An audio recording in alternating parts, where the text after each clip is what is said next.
DJ Gecko. I know you're good for me, but you look so good to me. I don't need another broken heart or sleepless night. Got me right. She looks like a girl of my dreams. Hey guys, welcome back to another video. If you are new to my channel, welcome. Today I'm gonna be telling you my labor and delivery story. And yeah, let's get this video started. Oh yeah guys, before I start my video, I want to let y'all know if you hear any noises, there is people home and my son. So if I look down, I have notes because it's been a while. It's been like a year since I had my son, so I might remember a couple things. But I'll try to like remember everything in the back of my head. So yeah, let me start talking and let's get this video started. Okay, so it was Thursday. It was January 10th, 2019. I started having contractions. I was in so much pain. It was nighttime. So I went to the hospital. Somebody's calling me. Excuse me. So I was saying it was January 10th, 2019. I started getting contractions. So I went to the hospital. It was at night, and they kept me there for overnight. The next morning they sent me. No, later that day they said, because it was like at midnight. Later that night they sent me back home, but I was still in pain and stuff. But they were like, nothing happened overnight. You didn't start labor, so just go home, rest or whatever.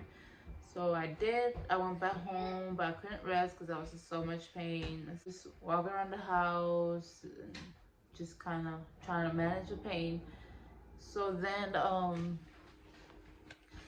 I was just in so much pain, so I went back to the hospital because I was like, you know what, this don't go away, and I really think I'm in labor. So they checked me and they were like, no, you're not in labor. You gotta go back home because there's nothing you could do but like walk it out and just wait till your labor actually starts. So I was like, oh my god, all right. So I went home, and then it just kept getting worse and worse and worse. So I was like in pain. I was like, oh my god, I don't know what to do. So I went and took a shower and got the shower, and I was still in pain. So I was like, what am I gonna do? So my boyfriend's mom was like, let's go to a different hospital, see what they say. So we drove an hour, guys. We drove an hour to the next hospital, and they were like, no, you're not in labor. They checked me and stuff. They were like, no, you're not in labor. Da, da, da. But I was like, oh my god, I'm in so much pain. Like I feel like he's like right there, like about to come out. And they're like, yeah, but you're not dilated. Your cervix is not dilating or anything. Like there's no signs that you're in labor. So you just go home and just wait it out. So I'm really mad at this point. I am crying. I'm just over it. And I'm like I don't know what to do at this point. So it's later that day, and then my boyfriend's mom was like, let me call the hospital. She calls the hospital and it's like, she's been in pain all day. Ever since last night, she's been in pain. They kept saying she's not in labor and stuff. And then just kind of explain what happened. So then they're like, just come bring her to the hospital, we'll get her checked out. They took me to the hospital, and um, luckily the OBGYN was there. I don't remember. I think she was like delivering a baby or something like that. But she was there, and she was there. So I was like so happy because she was like a really good OBGYN. Shout out to her. And so she checked me and she was like, you're 5 centimeters dilated. Your water's about to break. And I was like, girl, I knew I was not going crazy. Well, I didn't tell her that, but in my mind, I was like, girl, I knew it. Like, I knew I was not going crazy. Like, okay, so this whole time I've been in labor. So I text my sister because she was like, whenever you're in labor, text me and I'll be there. So I was like, all right. So I texted my sister. Okay, so at this point I'm crying because I'm happy because I'm about to have him, because I've been ready to have him. So I'm like, yes. So I text my sister and stuff, and I told her like I'm in labor. They about to change me to another room because they have like the little room where you go in, and they keep you there. They keep you there, like check you and stuff. And if you start labor, they change you to an extra room where you're gonna have your baby. So they changed me to that room. Like I had my gown on, everything. They're like, okay, we're getting you, we're gonna change you to the next room. So she was like, do you want me to break your water? Or do you want me to break on his own? And I was like, go ahead and break it. I just wanted to get this over with. So I kind of wish I just let her like break on his own, but I just told her go ahead and break it. And so she did. And then I was in the other room, transferred to the other room and stuff. So then my sister was like, I'll be there. Let me just take my kids to their grandma's or something. I don't remember. She was gonna take her kids somewhere and or living with her dad or with their dad or whatever the case may be. But she was like, I'm on my way. So I was like, okay, cool. So I'm over here like after like they broke. Let me fix my camera, guys. After they broke my water, I was over here chilling, just having the time of that. Then I get hungry, and I'm just like, what the world? I was just over it. And the nurse just kept telling me like, go to sleep, like take a nap, you're gonna need some rest and stuff. So I was like, I am not sleepy. Like I was excited. I wanted to have him already. So I was not sleeping at all. And okay guys, so keep this in mind. My mom was in Florida and she was like, she wasn't gonna be able to be in my like when I had my baby, she wasn't ever gonna be there. She wasn't gonna be able to be there because she was so far and she didn't want to come like before, and so it was like a thing that she didn't know like when to come, so she was just like, I'm just not gonna go. My sister walks in the room and then my mom walks in the room, so I was like, what? I'm all surprised, so I'm here crying again, like, oh my god, I'm so happy because my mom is here. So that was just the best moments. I was like, okay, I'm gonna get to have my mom here. That is awesome. Okay, so then back to my labor. So I was really fine. They're like, do you want an epidural and stuff? So originally I didn't want to get an epidural because I was terrified. I was terrified to get one.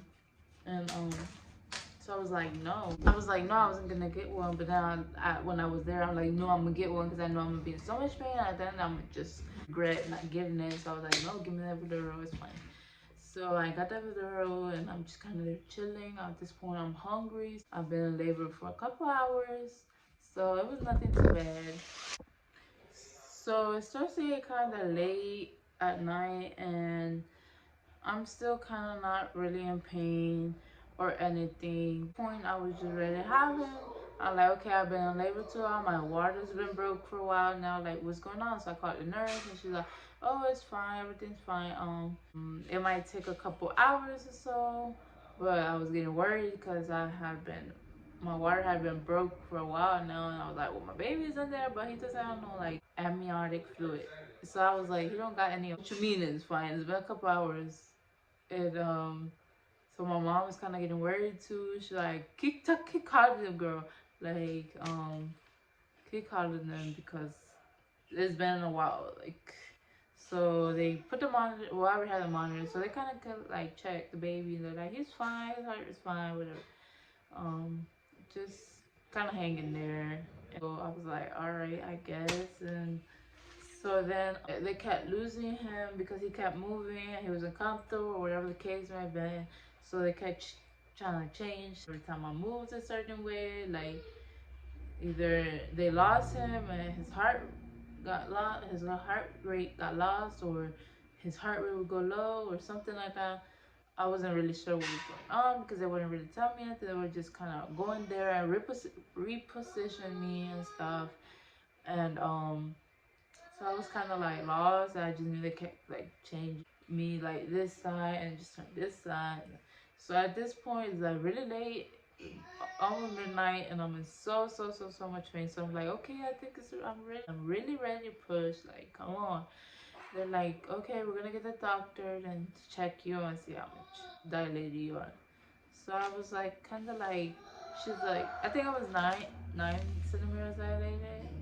No, 9 centimeters dilated. I'm not sure, but I was like, she was like, it's almost like time for you to push, or you're almost there, but you're not there yet. Like, you're not fully dilated to where you can push. So I was like, okay. yeah, the doctor came and they're like, okay, we're gonna try to get you to push and whatever. So every time I would try to push, my baby's heart rate would drop, and they were like, okay, no, like after a couple, like I tried to push like a couple of times, and it would happen, keep happening, keep happening. So they're like, you know what, we're gonna have to give you a emergency C-section. But oh, guys, before that, like he had left, and they were like, we're gonna give you like a little bit more time, see if you dilate a little bit more, and maybe that'll help you get him more ready to push or whatever. So I was like, okay. So he left, and then it was later, like it was morning. It was like Friday morning, and I was like, okay, guys, I am ready. Like, what's going on? Like, he's been like, I feel his head like right there. Like, what's going on? Why can I not push? So they're like, okay, let's just try this one more time and see what happens. So I was like, okay, so we try it again.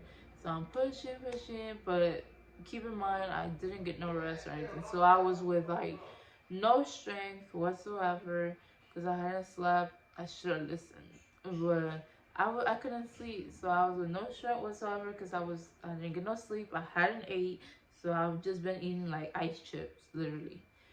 So then they're like, okay, so let's try this again. So they give me like the little a little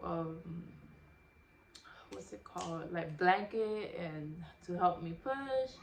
And my fiance, he would grab one side, and I would grab one side. We kind of tug of war type of thing with it, and to help me push, and nothing would help. And I was just like, oh my god, like I'm exhausted.